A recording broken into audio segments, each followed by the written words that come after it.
see you all here today, and I'm happy to be here as well.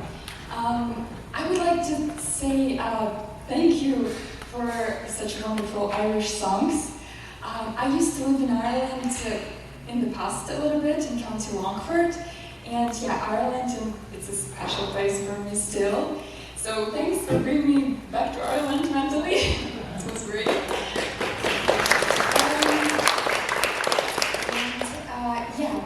Today I would like to tell a little bit about Shevchenko and one of his best-known poems, Kateryna. Kateryna is the name of the girl. Shevchenko is often called the national poet of Ukraine.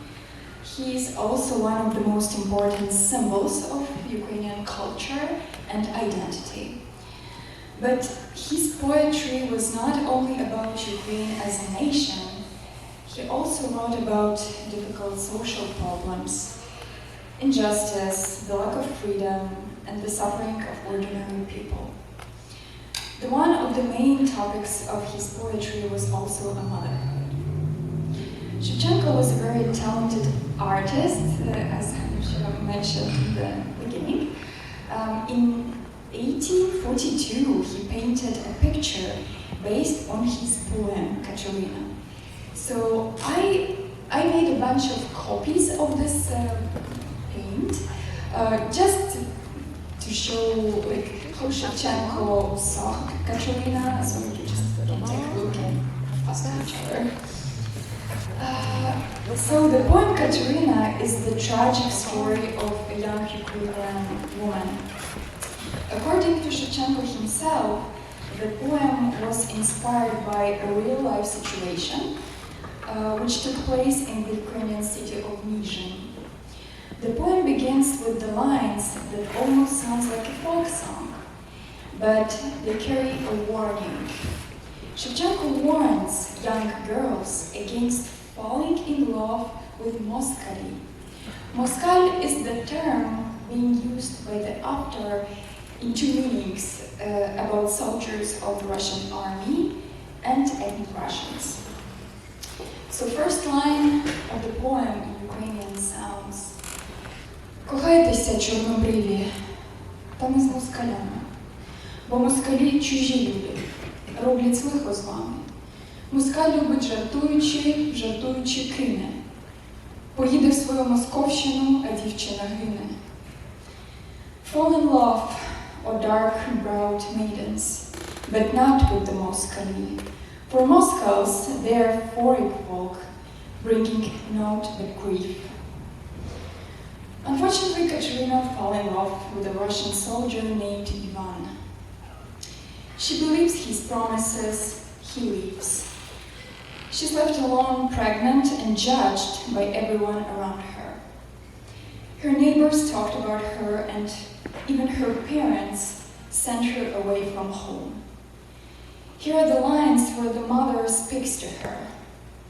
In Ukrainian it sounds like: «О, дячила, іди ж, шукай у Москві свекрухи.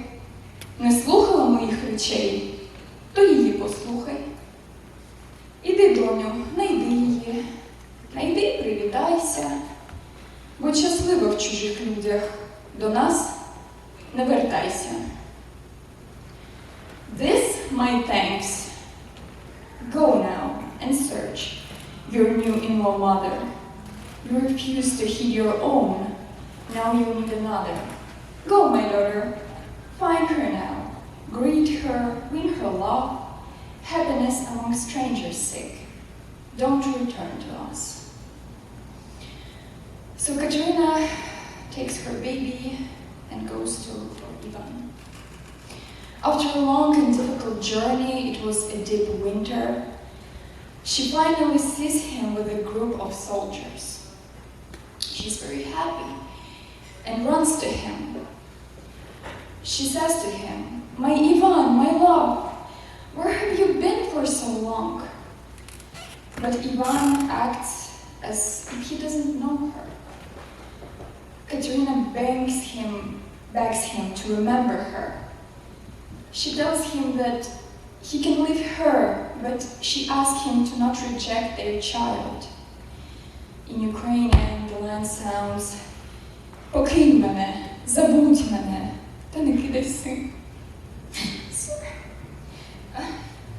This poem is still touching me so deeply since I first read it in the middle school, and I'm returning to this poem again and again. So leave me, forget me, but do not leave our son. But Ivan rides away. Kateryna comes back with her baby and understands that Ivan has rejected them both. She loses all hope. She leaves the child near the road and takes her own life by falling into the cold pond. But the poem doesn't end here. Years later, her son is a poor orphan. He walks with a blind kobzar, a traditional Ukrainian traveling singer. One day, Ivan passes them in a carriage. He looks at the boy and recognizes him. He understands that this is his son. But once again, he turns away. For me, this is one of the saddest moments in the poem. Actually, the full poem is it's a lot of high emotional parts, and yeah, it's touching me deeply, seriously. Sorry. So, nearly 200 years later, people still respond to Kateryna because it's not only a Ukrainian story. It's a human story about love, loneliness, social judgment, and the cost of abandoning those who are powerless. That is why Shevchenko poetry is so important, and not simply because he became a Ukrainian national symbol, but because he never stopped asking us to see the humanity in people whom society would rather to ignore. Thank you.